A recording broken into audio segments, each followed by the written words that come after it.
Բարեկալուստ մեր Աստվածաշնչի հերթական ճամփորդությանը։ Այսօր միասին ուսումնասիրելու ենք առաջին թագավորաց 27 եւ 28 գլուխները։ Սրանք Դավիթի կյանքի ամենաճգնաժամային մարդկայնորեն ամենահուսահատ եւ Սավուղի կյանքի ամենամութ էջերից են։ Բայց հենց այս խավարի մեջ է, որ ավելի պարզ է երևում Հիսուս Քրիստոսի հավատարմությունն ու լույսը։ 27-րդ գլխում Դավիթը հոգնում է երկարատև հալածանքներից եւ իր սրտում ասում է. «Մի օր ես կկորչեմ Սավուղի ձեռքով»։ Այդ պատճառով նա փախչում է փղճտացիների երկիր Աքուս թագավորի մոտ եւ բնակվում է Սիկելագ քաղաքում։ Այս պատմության մեջ մենք տեսնում ենք Հիսուս Քրիստոսին որպես մեր հավատարիմ ապավենը, նույնիսկ այն ժամանակ, երբ մեր հավատքը թուլանում է։ Դավիթը այդ պահին չհարցրեց Աստծուն եւ որոշեց առաջնորդվել իր վախերով։ Սակայն Աստված նրան չթողեց նույն կերպ։ Հիսուսն էլ երբեք չի լքում իր զավակներին, նույնիսկ եթե նրանք սխալ որոշումներ են կայացնում կամ վախի պատճառով շեղվում ճանապարհից։ Եթե այսօր դու հոգնել ես պայքարից եւ մտքիդ մեջ գալիս են խոսքեր, թե ամեն ինչ ավարտված է, ոչինչ չի ստացվելու, մի հավատա այդ ստին։ Հիսուսը շարունակում է պահել քեզ իր ձեռքի մեջ եւ պատրաստ է վերադարձնել քեզ իր կամքի ճանապարհին։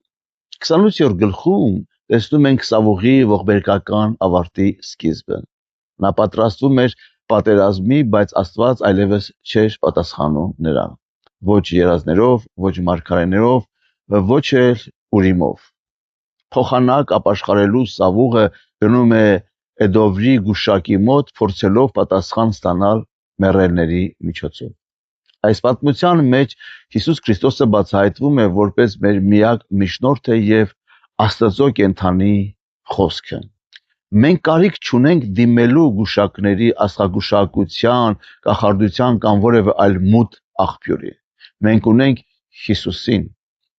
ով հարություն ու կյանք է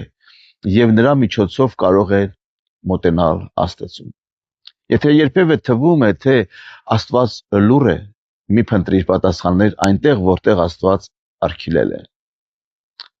Բացիր Աստվածաշունչը,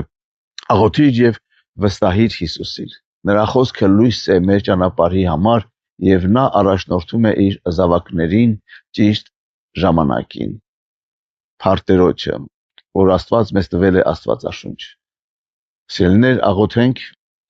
Սիրելի Տեր Հիսուս, շնորհակալ եմ, որ դու հավատարիմ ես նույնիսկ այն ժամանակ, երբ ես թուլանում եմ։ Ների իմ վախերի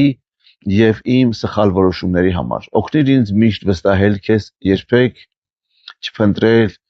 պատասխանները այն ճանապարհներով, որոնք քեզանից չեն։ Դու ես իմ միակ միջնորդը, իմ փրկիչը եւ իմ ապավենը։ Ամեն։ Սիրելիներ, եթե այս խոսքից օրհնվեցիք, կիսվեք եւ բաժանորդագրվեք եւ Աստծո կամքով կհանդիպենք հաջորդ գլուխներում։ Եղեք օրհնված, Աստված օրհնի քեզ եւ քո ընտանիքը։ Ամեն։